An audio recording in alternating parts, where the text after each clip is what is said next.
Tag. Here we go. Alright, I'm gonna give y'all a freebie right here. This is probably the weirdest movie I've seen all year. This movie's called Tag. That's the 2015 version. Don't type in regular Tag because it'll give you the 2018 version. That's a totally different movie. So it's a Japanese horror film. It's better if I just show you. I'm actually surprised it's done by Universal. Well, anyway, they're on a road trip. Musical chilling on the bus with a bunch of girls writing poems and shit. She bows down to pick up her pen. Then all of a sudden, the bus in front gets wiped out completely. And it chops the other bus in half. What in all of the fuck just happened? So she gets out the bus, starts running. She meets up with some people, and the wind chops them niggas in half. There's nothing but half bodies everywhere. All of a sudden, she's back at school. Sees a girl, Aki, like, what? You still alive? What the fuck? So at this point, we like, yeah, this girl's acid tripping. She gets the homegirls together to hook class. They chilling in the woods. Other homegirl talking about there's a such thing as living in alternate timelines. Then all of a sudden, the crocodile's eating her. Nah, she was imagining shit. Then they go back to class. All I gotta mention is every time something crazy happens, a feather falls. Then the teacher pulls out a Gatling gun and laced everybody in the classroom except Mitsuko. So again, what in all of the fuck? I swear, everybody done gone ape shit.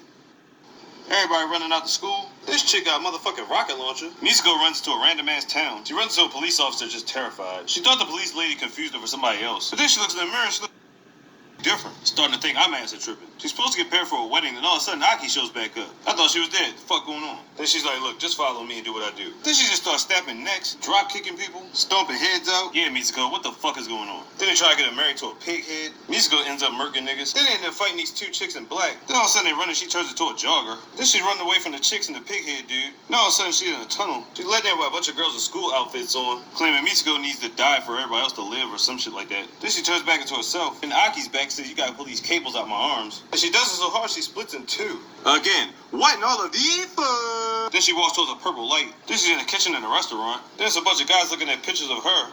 In all three forms, I guess. Then this guy comes out talking about, yeah, you're in the future. Like 150 years in the future. Then somehow she pops up right back in the tunnel.